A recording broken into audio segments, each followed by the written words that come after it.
Welcome everyone, my name is Manuel Martinez and this is another episode of Career Downloads, where each episode I basically hit the refresh button, bring on a different guest to learn more about their background, their experiences, to really uncover any actionable advice that you can use as you're managing your own career.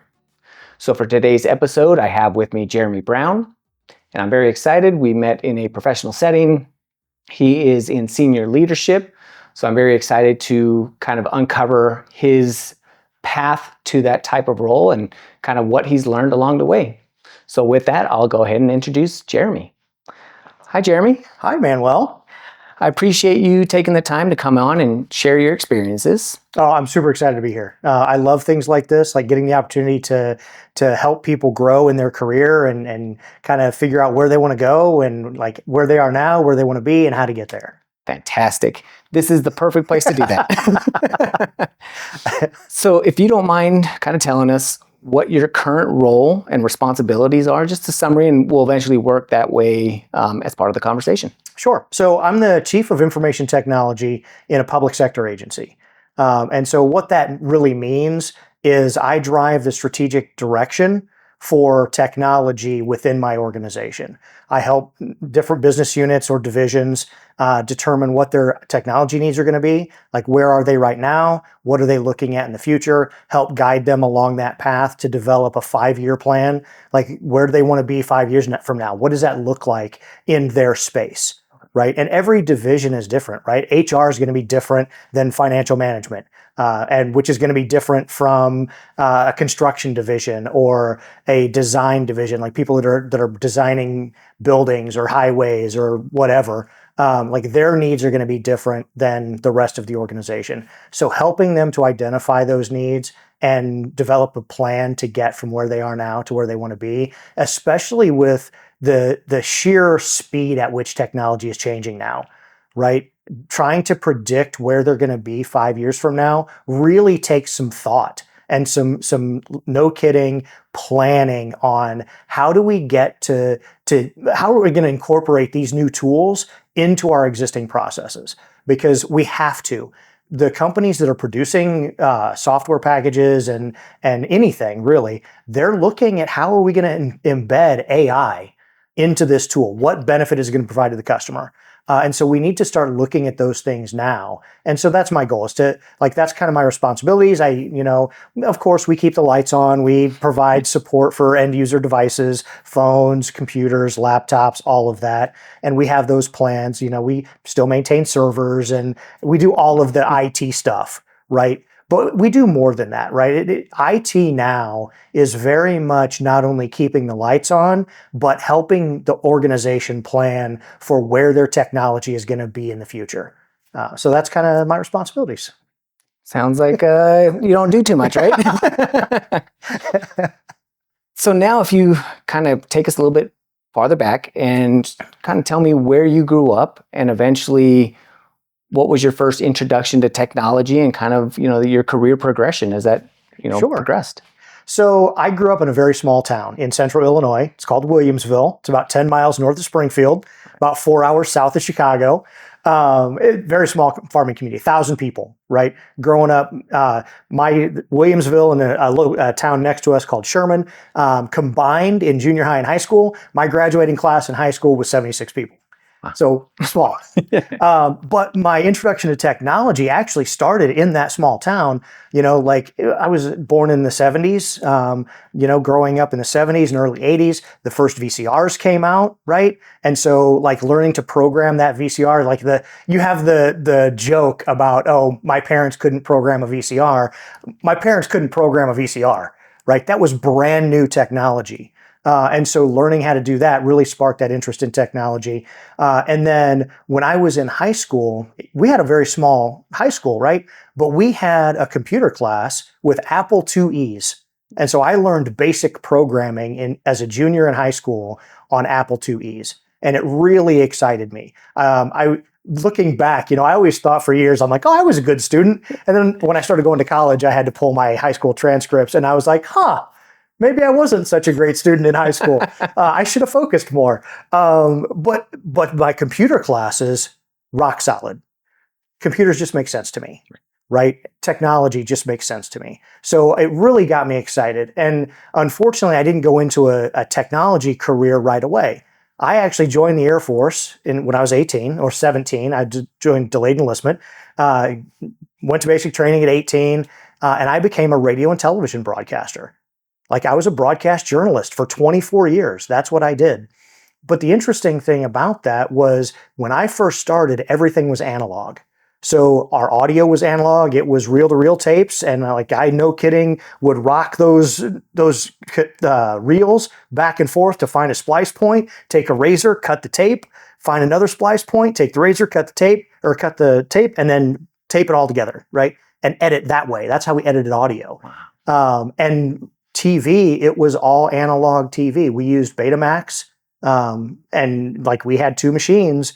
And you would set your in and out points, and it was all analog. And you'd record from one tape to another, and then those processes started changing, and we started introducing digital editing. Right, the first digital editing I did was in audio, and we used a Mac computer. I don't remember what the software was now. It was like this was like in the early '90s, but we started editing on digital formats and learning how to do that, and all of the technology that's associated with it, like it led to that. And then TV or video started adapting to that as well. And we moved from analog tapes to digital audio tapes or digital video tapes, but we'd still edit in an analog fashion. And then we started recording to computer, right? And you'd take your video and you'd dump it into the computer, and then you'd edit that way. And then that moved into recording on the camera onto a hard drive. And so you would just start editing directly on those. And so learning that technology along the way and all of the backbone stuff for it, we had to, like nobody knew how to run those networks for audio and video editing. So we had to do it ourselves. We had some engineers that took care of that. And those of us that were broadcasters that really loved technology, we would work right alongside with them and learn how to set up a network and how to run Active Directory and learn, switches and firewalls and all of it, and how to administer small computers. And so like that, all of that led to me developing this love for technology and essentially taking on additional duties in the Air Force as the computer support guy, which led to a college degree in computer information science, paid for by the Air Force. Thank you. And then a master's degree in IT. So there's a lot in there that's very interesting. You mentioned the programming the VCRs, and sure, I do remember that. And a lot of people are like, "Well, that's not technology." It is, right? Like there's something digital in there. So, what was the decision that apart from you had a little bit of experience in programming, and technology careers aren't as prevalent as they are now, right? So you probably weren't thinking like, "Oh, I can make a career out of this" at that age. No. But what is it that brought you or intrigued you in broadcasting? I mean, was it the VCRs? Was it, being able to kind of put audio and video together, experiences with TV, movies? I'm just curious what kind of sparked that. So I've always loved radio and television. Like I listen to the radio, even now. I don't listen to satellite radio. I listen to local radio, right? I always have. I love it. I think having that local connection is amazing. TV, like I love TV shows. I love movies. I love going to movie theaters and that experience of seeing a movie in the theater. Like that's huge, right? I'm a little too old to have seen Star Wars in theaters. I'm a little too young to have seen Star Wars in theaters. I was born before that, but I was like 5 years old, right? So I didn't get to see the original in theaters, but Empire Strikes Back and Return of the Jedi, those types of movies when I was a kid, like they were game changing. And so when I was growing up, one of the things that I did in high school was speech competitions. And so I knew guys that would do comedy and comedy duos and drama. I did radio news. And so at speech competitions, they would have an AP wire set up and it would roll out news, and you would rip the news headlines off of the machine. You had 5 minutes to put together a radio newscast, and you had to do a 2-minute newscast. Wow. And so like that, even that, like that AP wire technology, just being able to gather information from across the world like that, rip it off and do a live radio newscast was amazing to me. So is it the storytelling around it? Is it the, you mentioned the experience, but it also sounds the fact that you were doing, a lot of this public speaking and competitions and kind of putting stuff together. Is it the emotion behind it? Is it the storytelling?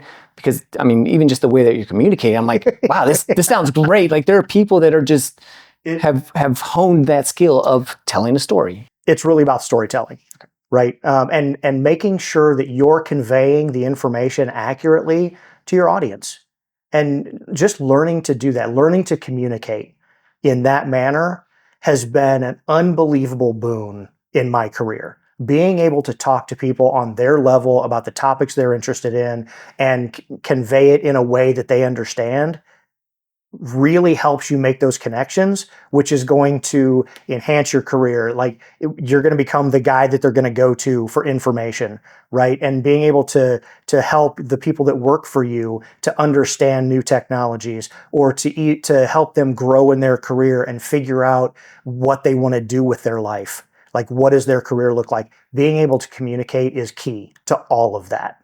And doing it in storytelling, it's going to be in a way that is memorable to them. Like you can explain something to them, very technical, like, hey, here this works. Okay, maybe I kind of get it, but you got a little bit of that element of communication and storytelling, and they're like, oh, I remember. Like all of a sudden it starts to click a little bit easier. You have to find a way to convey the information in a story, right? Because that's what people are going to connect to.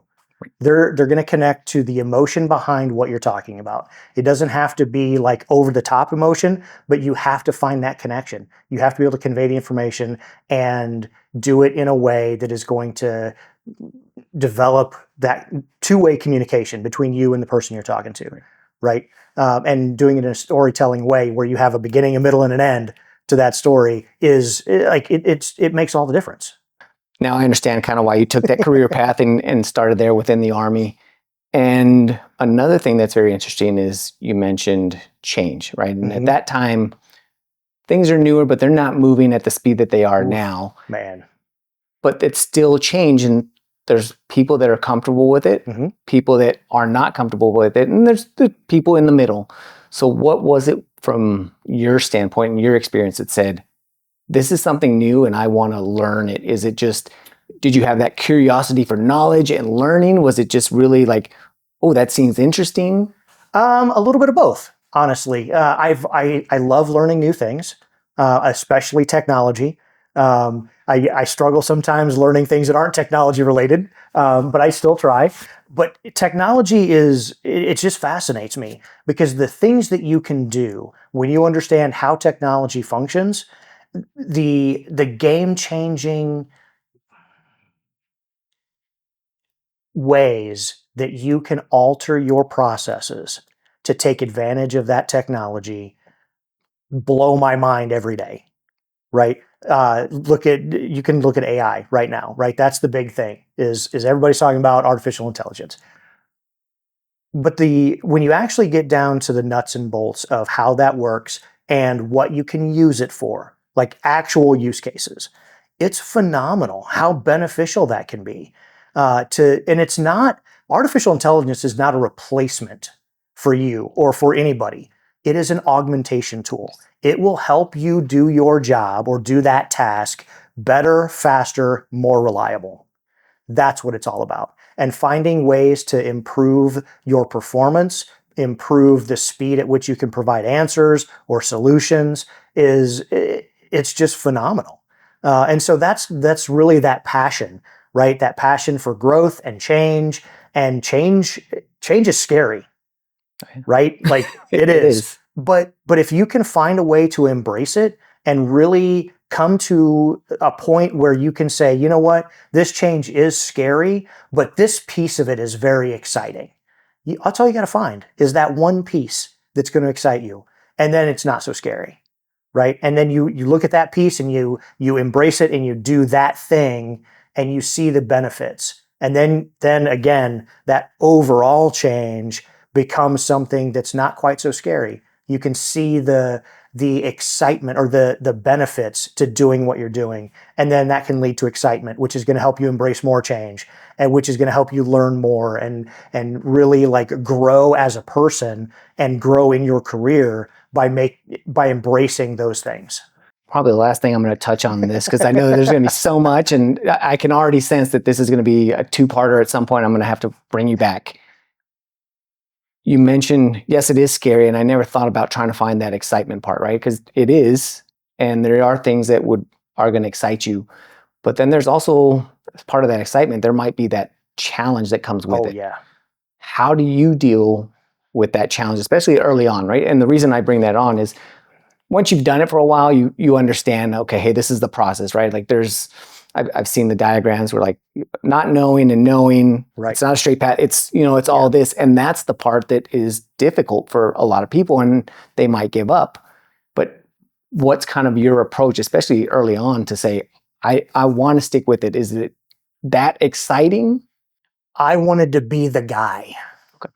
Like that's what it came down to, is I wanted to learn that technology and become the guy that had not all the answers, but had enough answers to help me and the people that were also embracing that technology, or maybe they weren't embracing it. Maybe they were forced into using that technology, but helping them find the way to use that to their benefit. And when I say I wanted to be the guy, I didn't want to be the guy with all the answers. I wanted to be the guy that they could go to and ask questions, and I could help guide them to the right answers. Because I don't know everything. Far from it. Like the older I get, the less I know, right?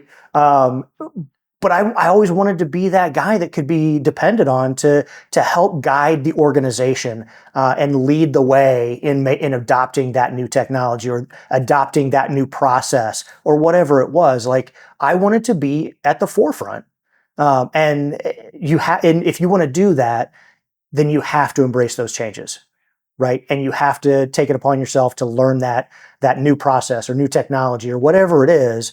You have to learn it. And then you have to help people, you have to help bring people along with you, right? You can't do it on your own. If you do it on your own, then you're that guy. Right. You're not the guy, you're that guy. Yes. And nobody wants to be that guy. Exactly.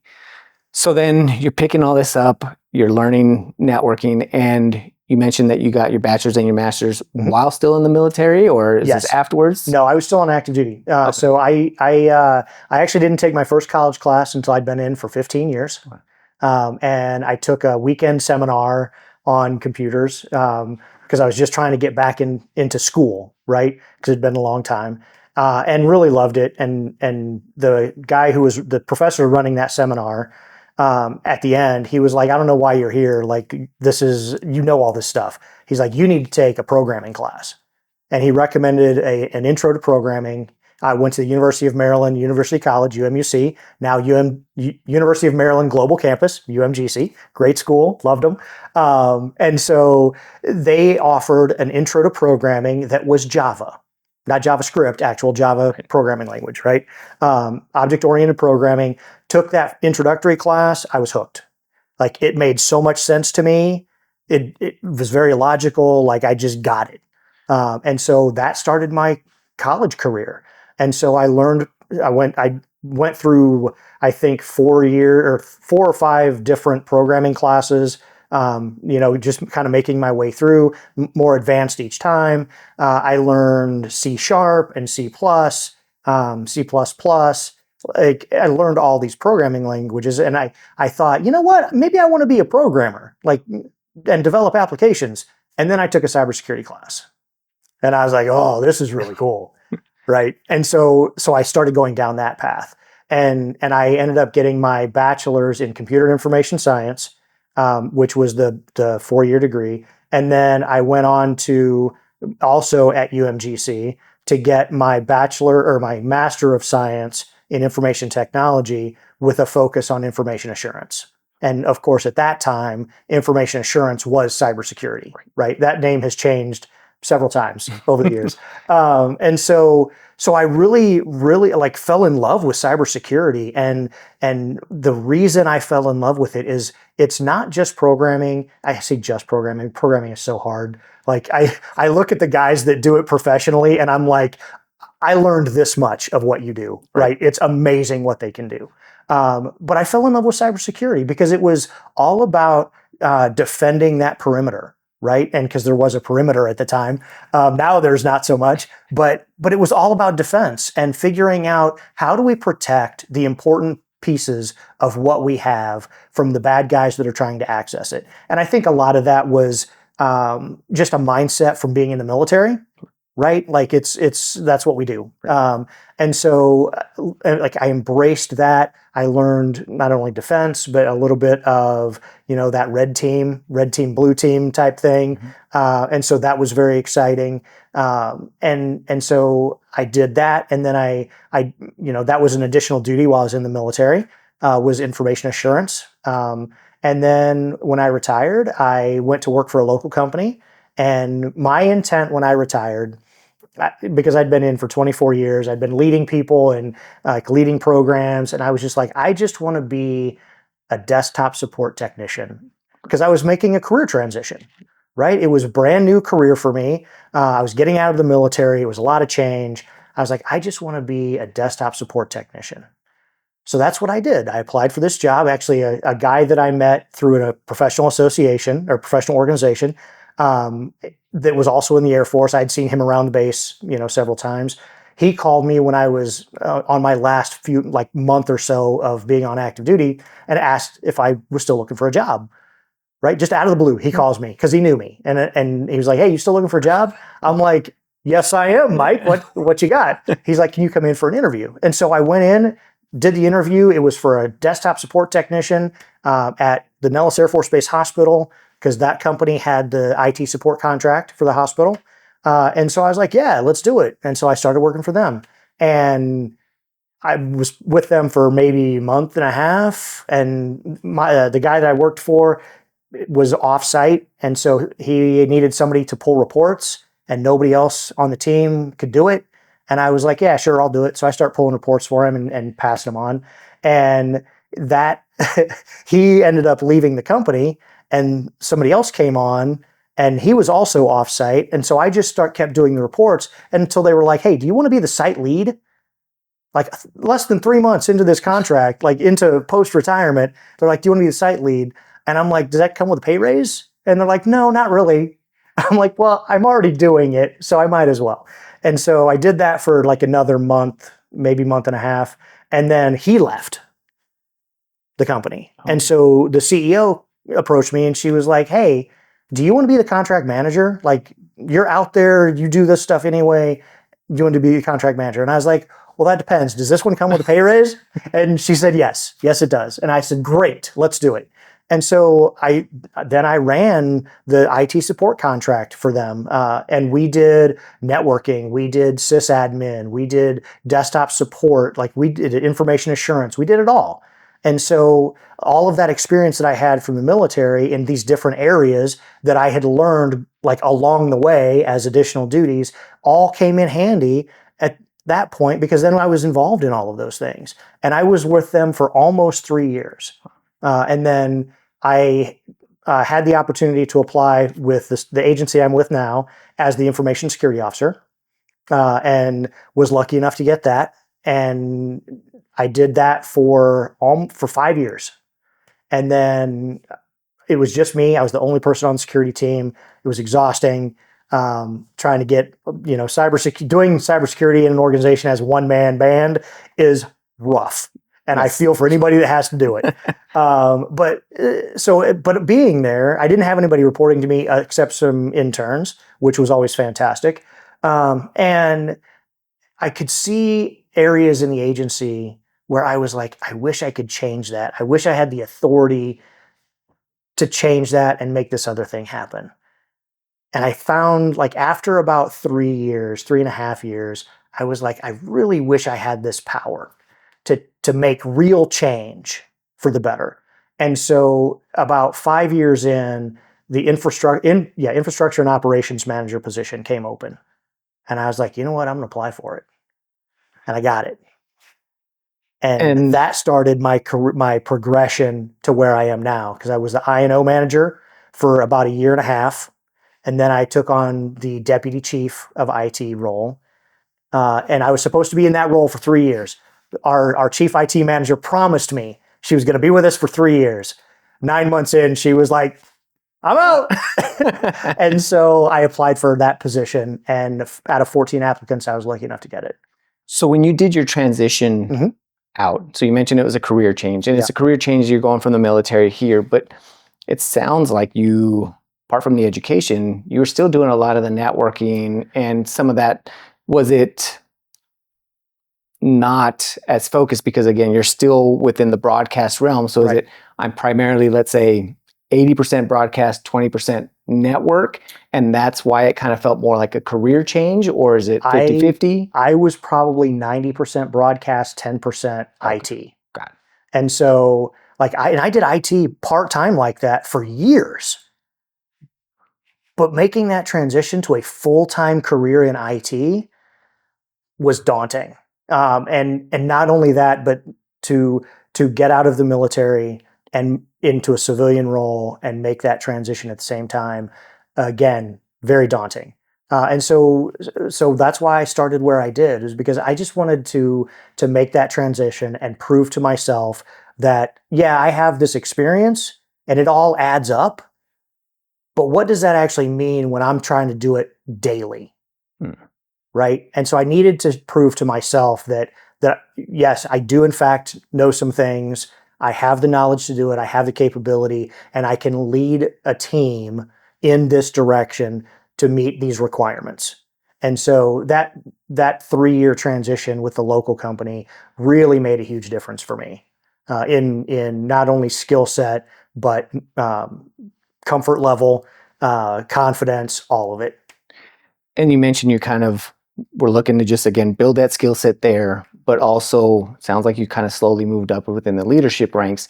Was that something that you also had experienced within the military? Are you moving up there as well? So that was something that's, I'm familiar with it. Like, I'm developing the skill set, but I'm okay leading. You know, they mentioned, hey, a site lead, does it come with a pay raise? No, it doesn't. You're already, it seems like you were able to identify that you're doing the work as a lead. So I'm guessing you have some experience there. Yeah. So when I was in the military, when I was in the Air Force, as you progress through your career, once you get to a certain rank, you have to take on leadership responsibilities.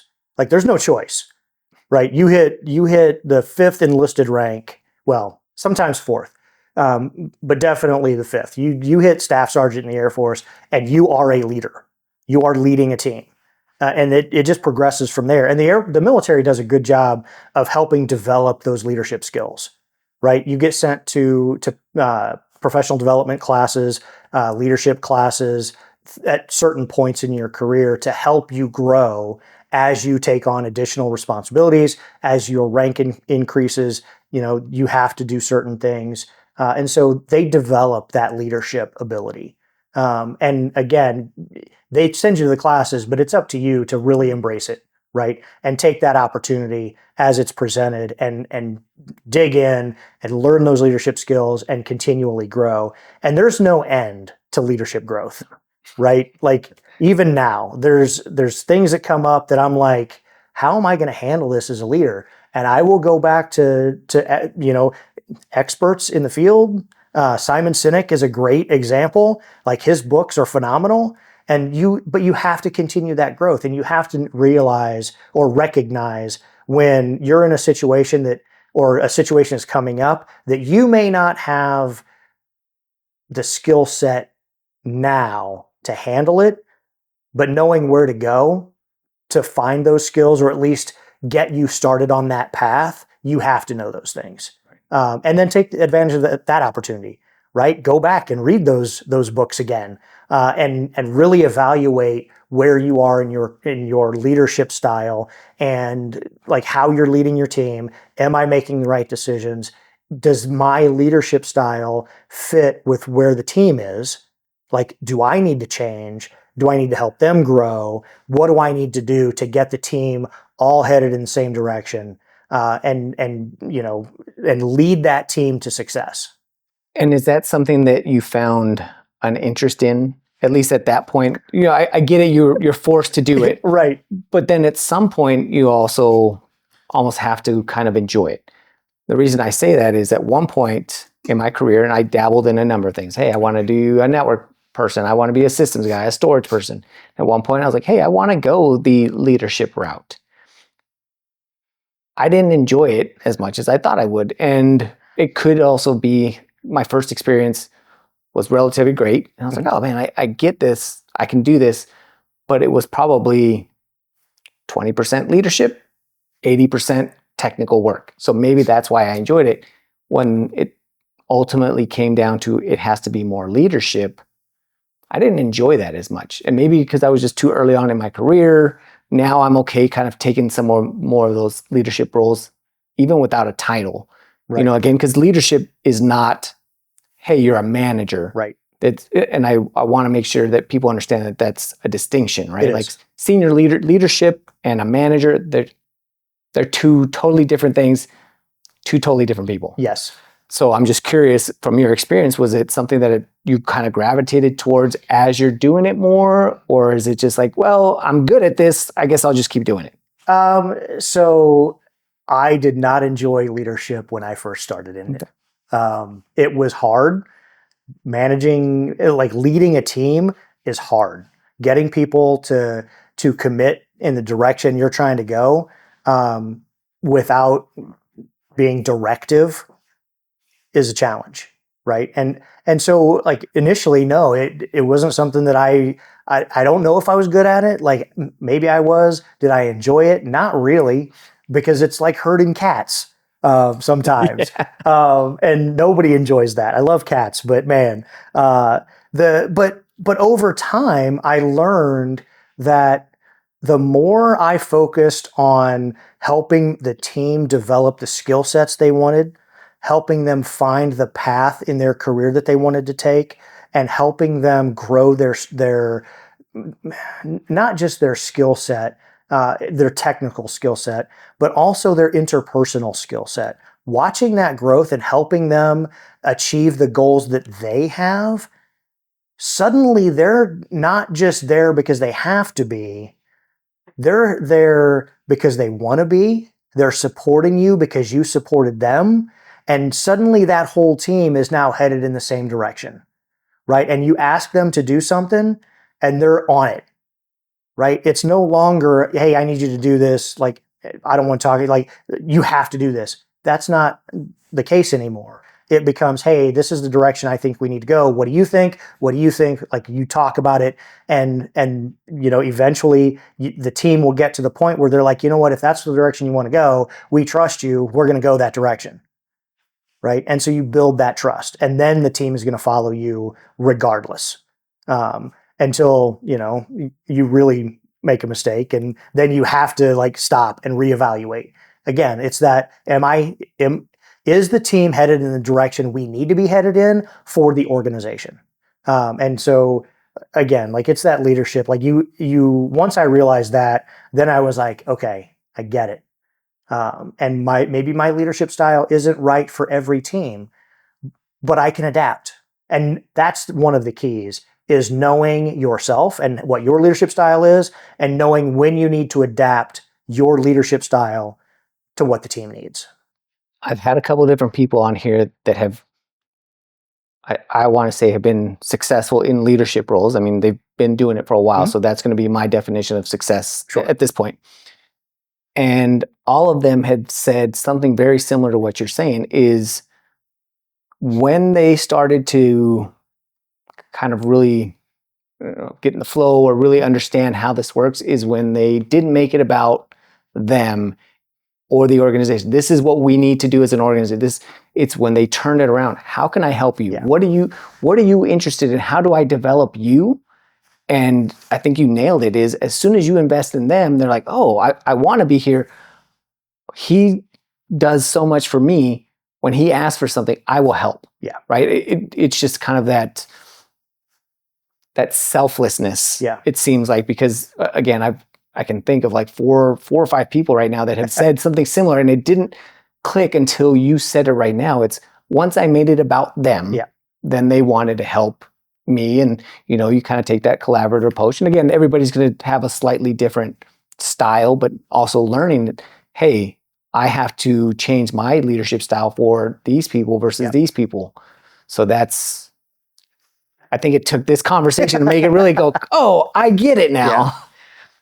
So now you've kind of gone into this leadership. You eventually move into, the department you're at now. So how does that process of really wanting to make a change? Is it because in prior roles, in these leadership roles, you're able to set that direction and here you can't?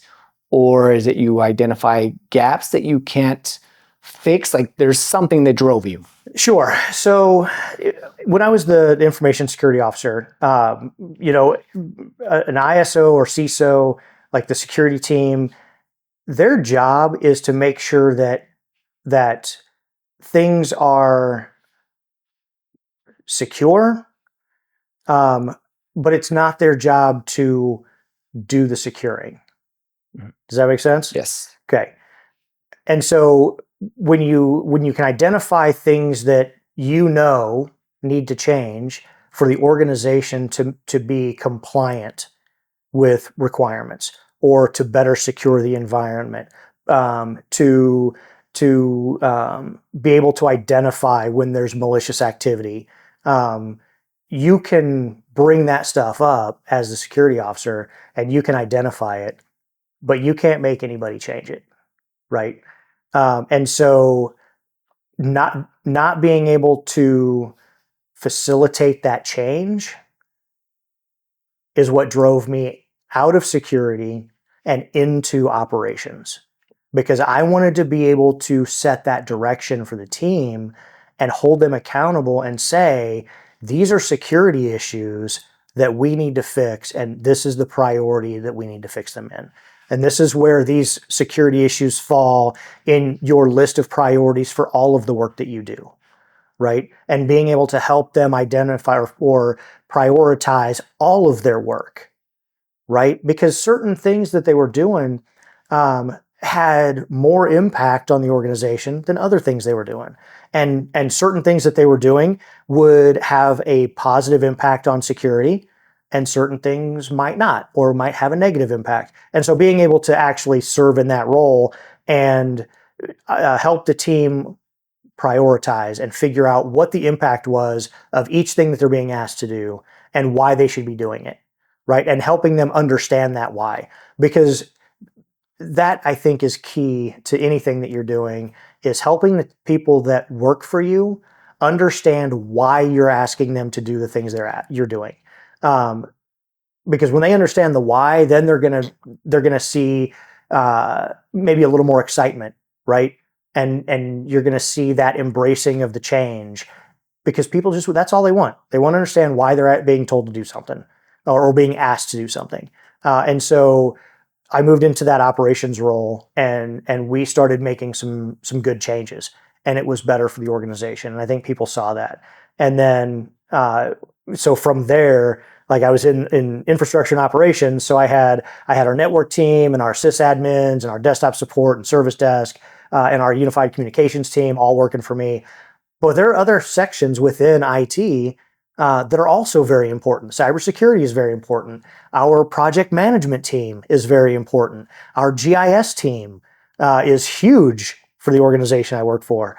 And so in that I&O role, I started seeing some things that I would like to help change and help facilitate some growth and just some efficiencies. And so when the deputy chief position came open, I applied for that, because then I could facilitate those changes, right? Instead of just suggesting them as the I&O manager, I could actually sit down with the leads of those teams and again address the why, and why are we doing things this way? And don't tell me it's because we've always done it that way, because that conversation will go badly.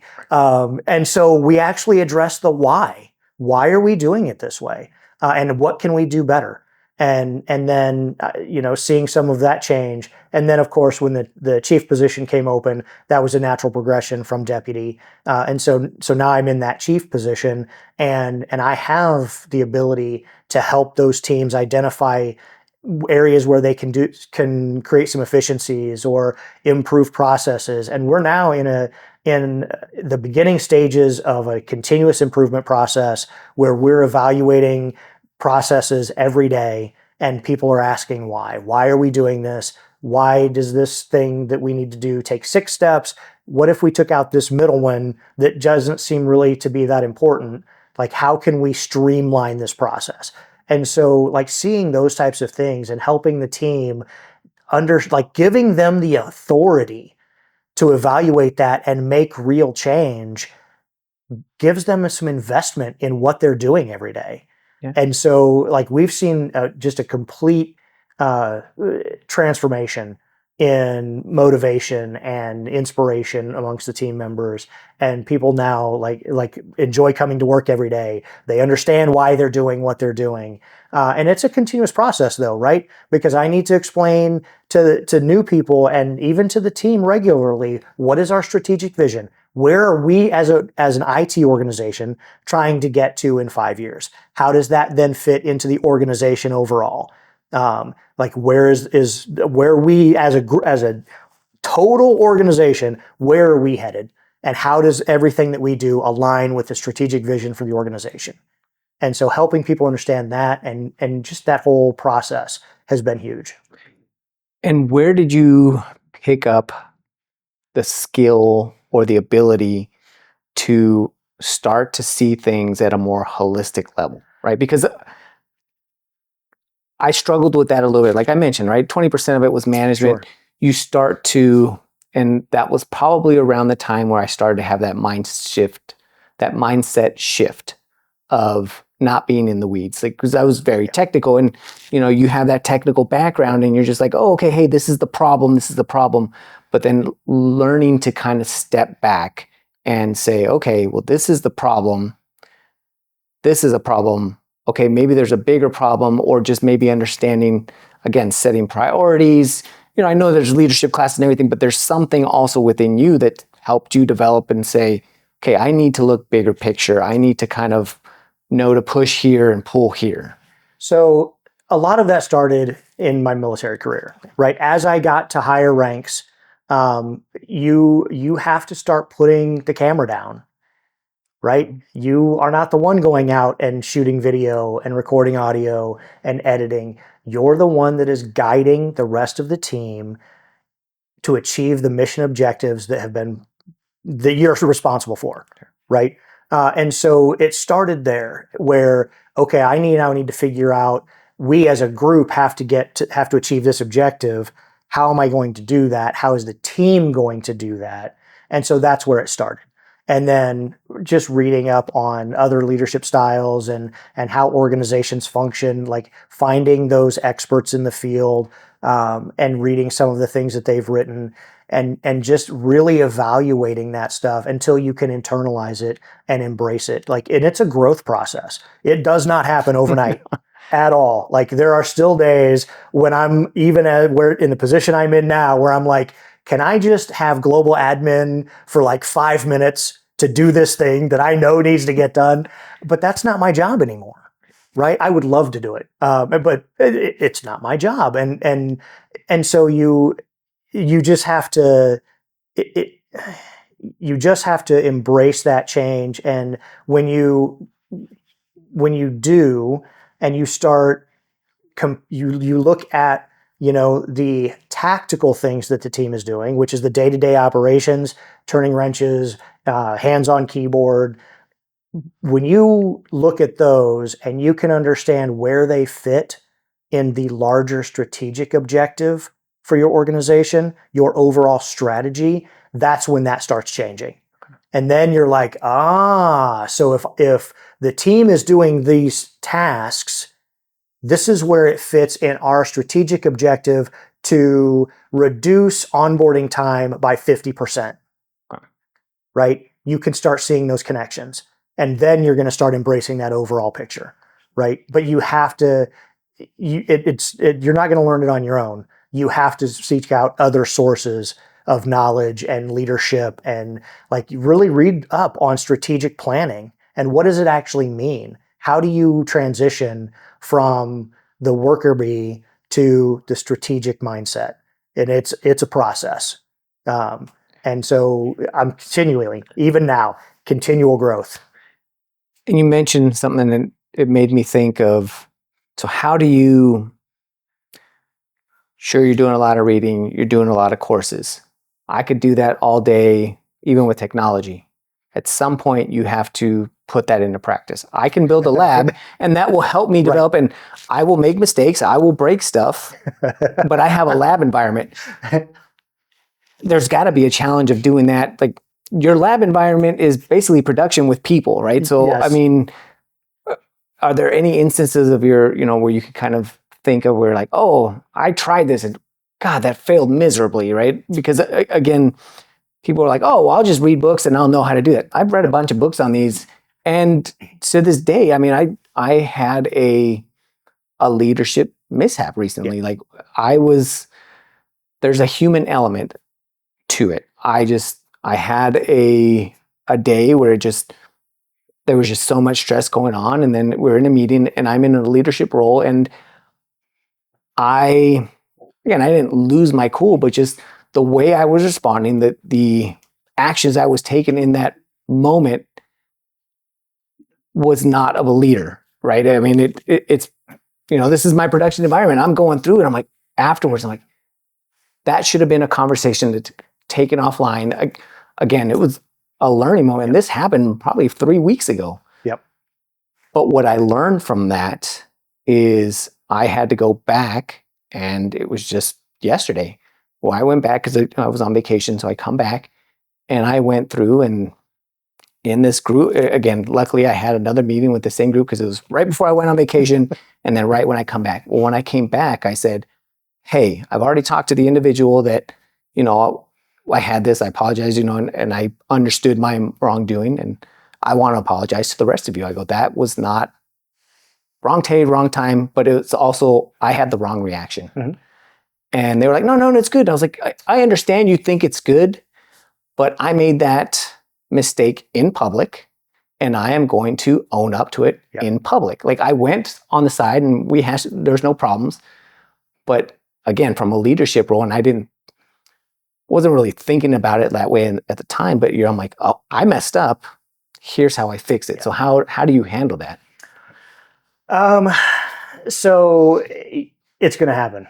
Like, I have found that even the best leaders have bad days, right? It's going to happen. But exactly what you said, you have to own it, right? Own up to it, recognize that it was a mistake, like an overreaction, maybe it was a wrong decision, maybe, you thought you had all the information and you chose a direction to go and it didn't work out, or maybe caused additional problems. So you roll it back, right? And then you own that. You own up to it. You explain to your team. Hey, look, sorry, that was a mistake on my part. We shouldn't have gone that direction, or I shouldn't have lost my cool. I apologize. Like, exactly what you did. You talk to the person that was impacted, or the people that were impacted, and then you address it with the larger group.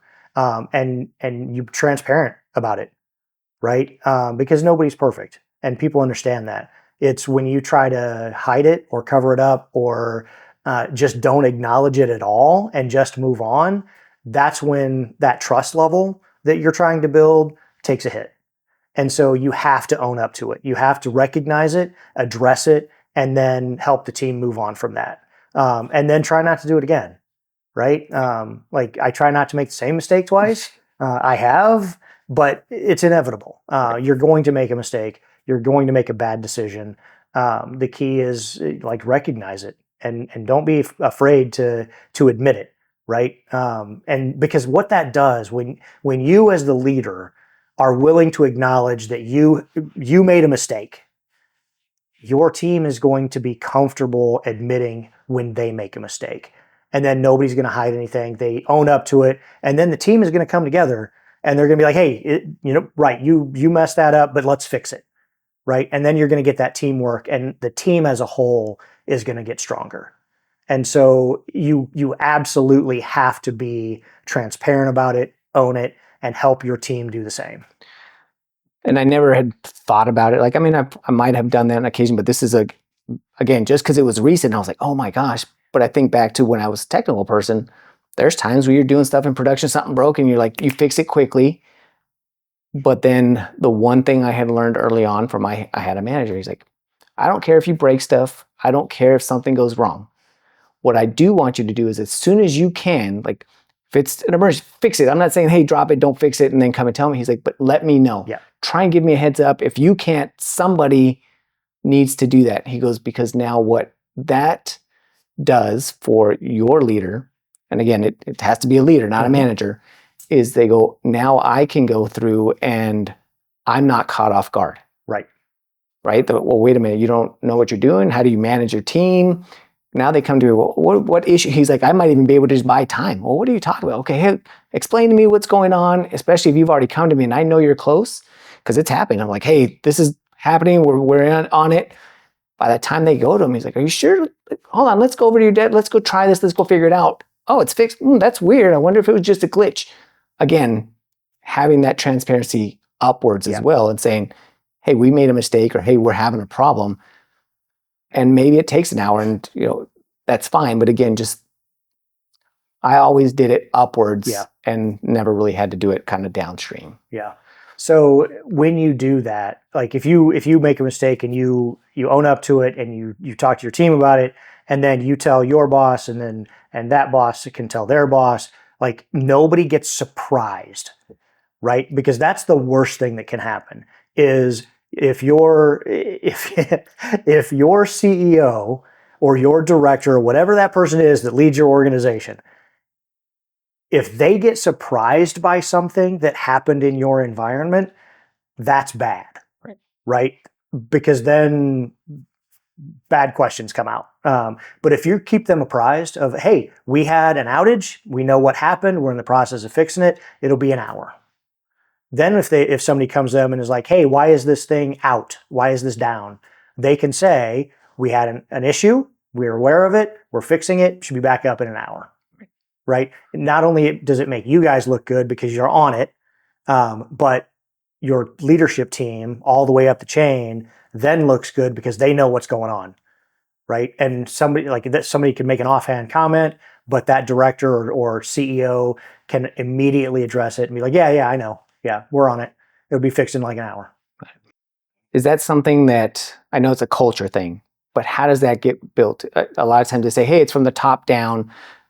Is it possible to be from the bottom up? It is. Or from the middle? Can it spread this way? Absolutely. If you if you're in a leadership role at whatever level, let your team make those mistakes. Own up to them, address them with your leadership, and help your team understand that it's okay. It's okay to make a mistake. Don't hide it, right? That's the worst thing we can do. Own up to it. Let's get it fixed, because that's the most important piece is let's get it fixed. And that builds that culture of trust. And so your team is going to trust you. Your leadership is going to trust you and your team. Their leaders are going to trust them. Like it's a whole chain of events, right? And so you build that trust, and then it starts to spread, because then other teams are like, well, why are those guys always so, like okay if something goes wrong? Because they start learning that, oh, that team, yeah, that guy made a mistake, but the whole team came together and they fixed it because they own it, right? They know what they're doing. They have the trust of their leadership team and our leadership team to, fix whatever happened. And so other teams start developing that same level of trust. And then it becomes a cultural shift of it's okay, right? Don't do it all the time, right? But if it happens, if you have a reputation for knowing when that happens and being on it immediately, your whole organization is going to trust you to just handle it. And nobody's going to get in trouble. Nobody's going to get yelled at. Like you do an after action report, like root cause analysis, whatever you want to call it. Right. But you figure it out and you document it. And then that if, next time when we're doing this type of thing, let's not click that button, right? Yeah. And so, but you develop that trust because then you're documenting it and you're showing growth in your technical skills and in your leadership skills. Documenting it is obviously it's very important, right? So again, at some point you may not be there. New people are coming in. It's also probably a way for you to understand if the culture's changing. So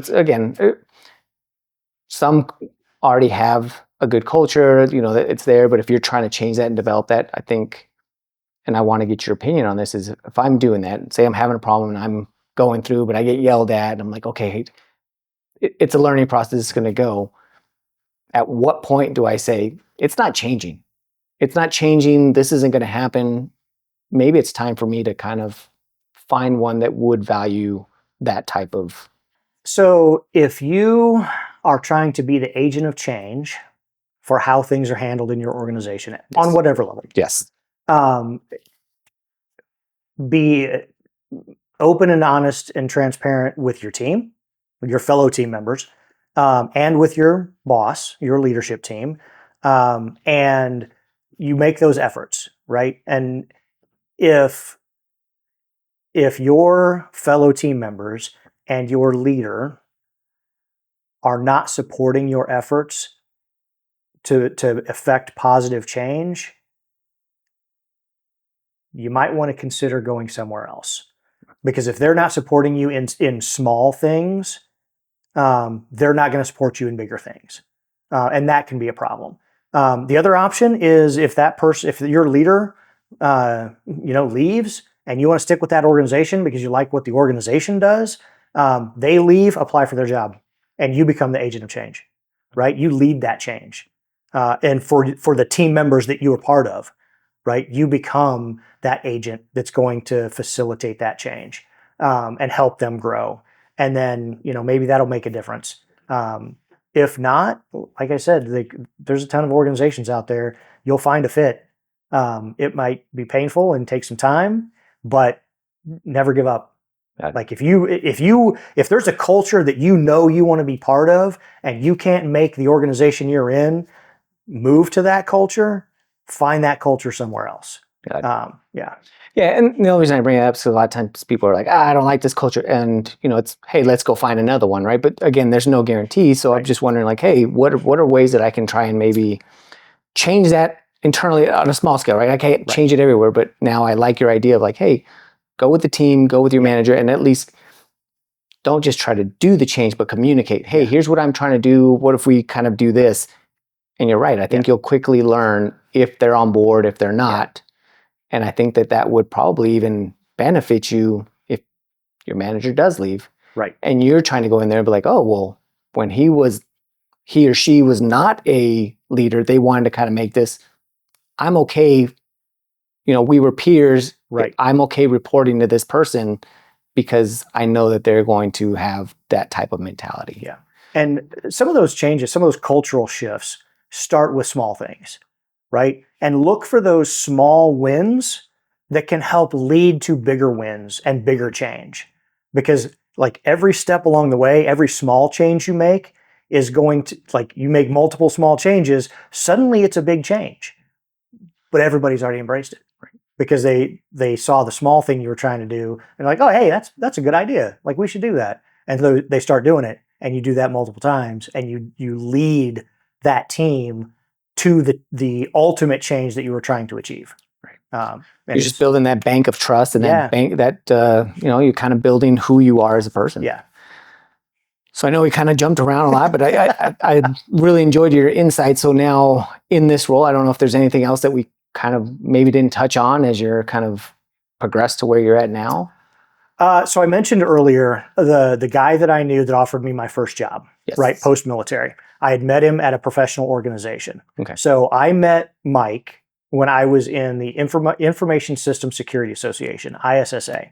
So because I was working on my degree in cybersecurity and information assurance, my master's degree, I joined the local chapter of ISSA, and I met a whole bunch of cybersecurity professionals.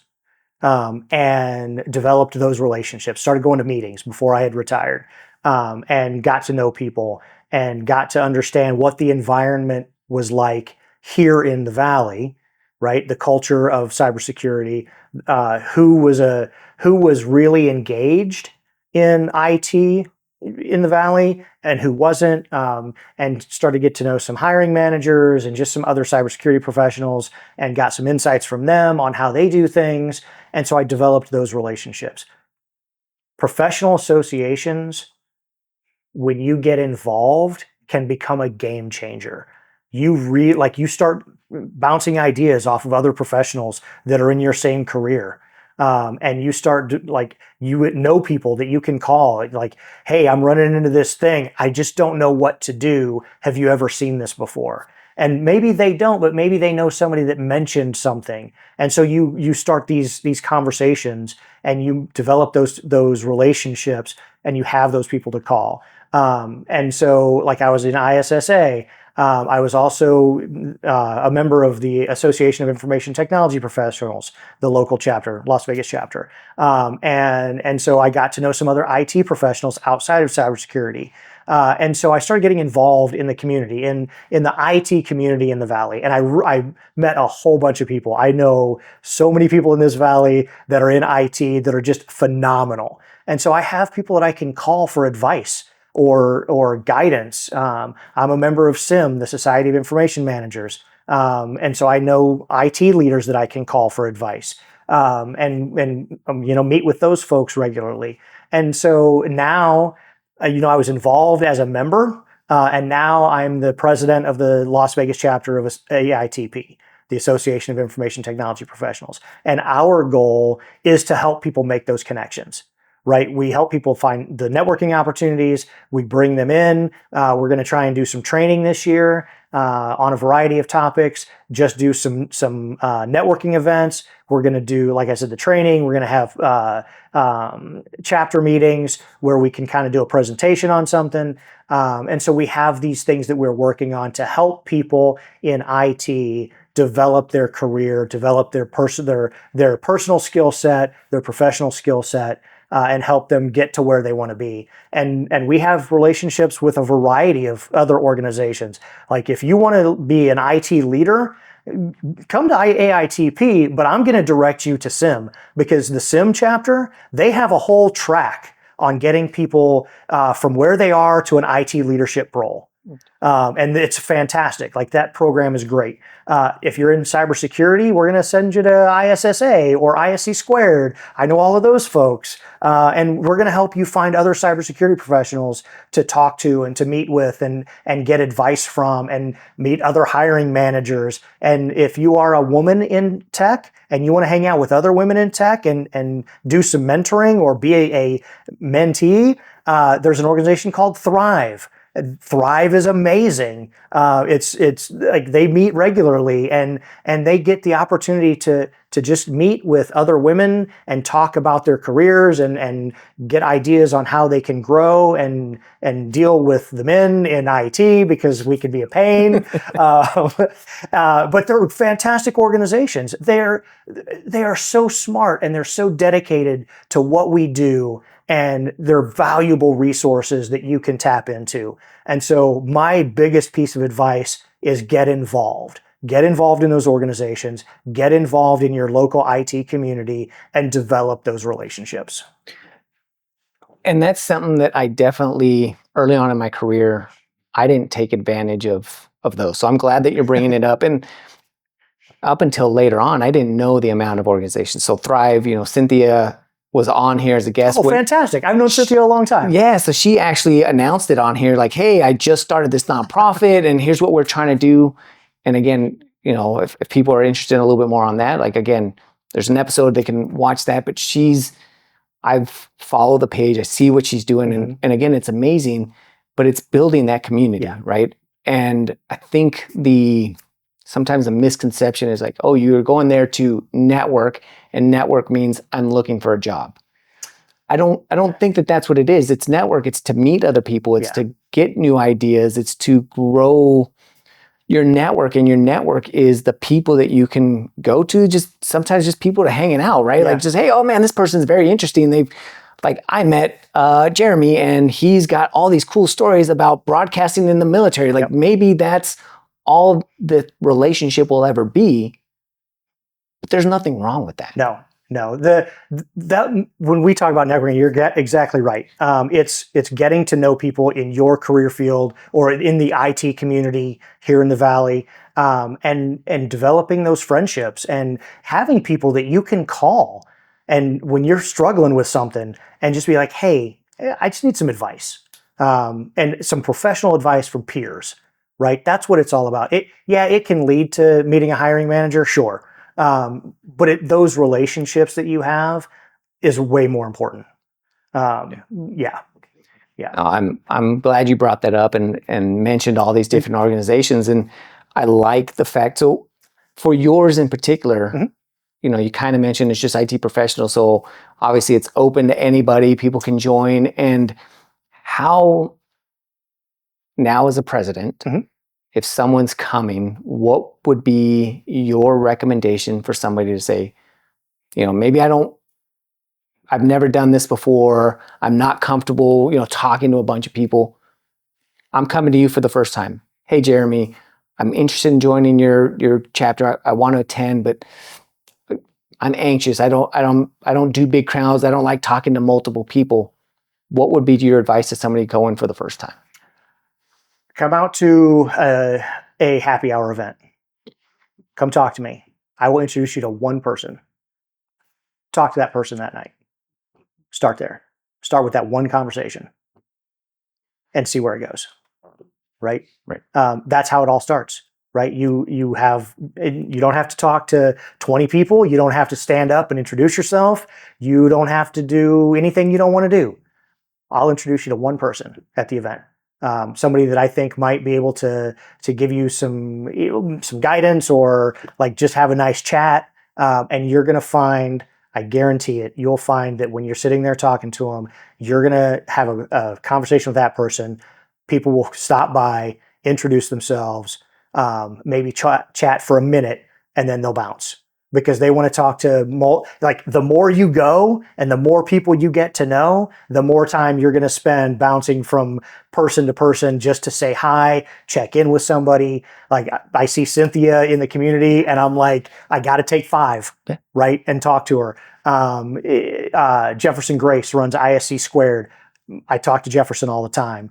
There's people in the community, so Bob Leake, I know runs. Bob Leake, I see Bob fairly regularly. He's the president of SIM. And then Angie Koska is the president of ISSA. And I see Angie occasionally. And I always have to stop and just talk for 5 minutes. Like, how are you? What have you been up to? Right? Not necessarily work, not looking for a job, none of that. Just, how are you doing? Like, check in with them.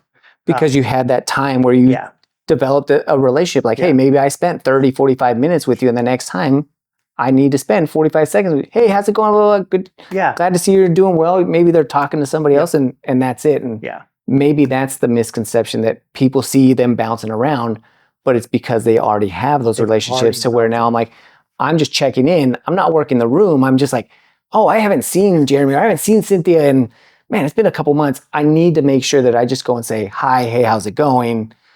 Maybe we can catch up on the next one. Right. Exactly. And I would be remiss if I didn't also mention Project Management Institute. Our project management professionals they're in PMI. We also will, if people come into AITP and they're in project management, we'll direct you to PMI. There's a great PMI community here in town. And so there's all these different organizations, and we all work together, and we try to collaborate on things and introduce people to the different organizations that are specialized. AITP is not specialized. We are open for all IT professionals at every level in their career. Everybody is welcome. If there's a specialty that you're in, we're going to direct you to another organization because they're going to be able to provide that specialized insight and knowledge. And I like the fact that you are all kind of talking and communicating together. And if you join these and you like them, there's no restrictions. Oh, I'm a part of SIM. I can't be a part of Thrive, or I can't be. You can be a part of multiple, and all the better for you and for these organizations. Absolutely. Is there anything else that you want to touch on? I know that we spent a lot of our time here, but again, I don't know, if a summary, just kind of a last parting thought. And actually, I do have one last question for you. Something I just started kind of implementing. I know you mentioned some of the Simon Sinek books. Sounds like you're a reader, leadership books. Is there a book, either recently or just one that comes to mind that you're like, hey, this would be a good book for, again, it doesn't matter what it is, but just, hey, I really recommend people check out this one or two books. Like, so I just reread a book called The 5 Dysfunctions of a Team. And I read it as part of a workshop. So me and my team, we had somebody come in and facilitate the workshop. We read the book, and then there's exercises that you do in the workshop. But that 5 Dysfunctions of a Team book really gives you some great insight into how to build trust in a team environment. And so if you're looking to become a leader, or you are a leader and you are concerned about trust in your organization, read the book. If you can find someplace that's going to facilitate a workshop for you, I highly recommend it. It was very valuable and really helps bring the team together and opens those lines of communication so that you have a team that has a high trust capability. Now I'll let you go ahead and kind of give your parting thoughts. So the last piece of advice that I would have for anybody is figure out where you want to be in your career. Like, where are you now? Where do you want to get to? And then start developing a roadmap for how to get there. What skills do you need to work on? Not just technical skills, but interpersonal skills. What leadership skills do you need to work on? Do you need to work on how you communicate with people? Do you need to work on active listening, right? All of these things are skills that you have to facilitate, like you have to embrace, and you have to grow those skills. If you let them become stagnant, they'll become stagnant, and it'll not go as well as you'd hoped. But figure out what skills you need to get to where you want to be and start developing those. Start talking to other people that are in the role that you want to be in and ask them how they got there. Much like you're doing right now, like figure out how people got there. Nobody's career is the same. And the idea that there is a traditional path in IT has been completely blown out of the water. Nobody has a traditional path. Right. Everybody's story is unique. But we, like, people that I know that are in the roles that I'm in, or similar roles, we all have a different story. We all have a different path to how we got there. Figure out, like, talk to those people, figure out what their path was, and embrace the things that apply to you. And use all of those different stories to help guide your career so that you can achieve the goals that you have for yourself. And I love that the way that you parted that that last little bit of information, because that's something that I'm trying to do with this is, but I have guests that will come on, or potential guests, or people that I'm talking to, and they're like, I don't have the traditional path. What is the traditional path? Like I'm still curious to find out, what is this traditional path that everybody talks about, but just nobody follows? Yeah. And I think it's not like I'm going to be an attorney or maybe a doctor. That's somewhat traditional, right? Like, I'm going to go to school, I have to pass the bar, maybe I have to work, and I have to do a certain amount of studying, and there's a process to be able to kind of own my own practice. Right. That's not the case in our field. No. And I think when people talk about a traditional path in IT, it depends on what path they're talking about. Like, are you talking about desktop support and service desk, and then going into leadership from there? Are you talking about sysadmins? Are you talking about network professionals, like network engineers? Are you talking about cybersecurity professionals? Like, what are you talking about? Because every path in the traditional sense is going to be different. Cybersecurity, okay, maybe the traditional path that people think of is, I graduated high school, I went to college, I got a degree in cybersecurity, and then I went to be a cybersecurity analyst somewhere. And that's where my path started, and I'm just going to follow this cybersecurity path. That can be great, but you're going to find a whole bunch of people in cybersecurity that didn't follow that path. Like, that's not a thing. Exactly. And there's so many people that are just phenomenal in what we do that may not have a degree. They've just got a ton of experience, and they learned along the way, and they embraced those opportunities that were presented to them and helped grow their career that way. Well, again, thank you so much for kind of coming on and sharing your story and your experiences and, and the knowledge you've gained over the years. I'm truly honored, and I know that I learned stuff, so I can't imagine that nobody else did as well. Manuel, thank you so much for having me. I love doing these things. Having an opportunity to help people grow their career is near and dear to my heart. So thank you so much for having me on. And for everyone that's watching or listening, thank you again for taking the time, and continue to plug in and download the knowledge, and let us know if there's anything that you are particularly interested in learning more about. So until next time, thank you.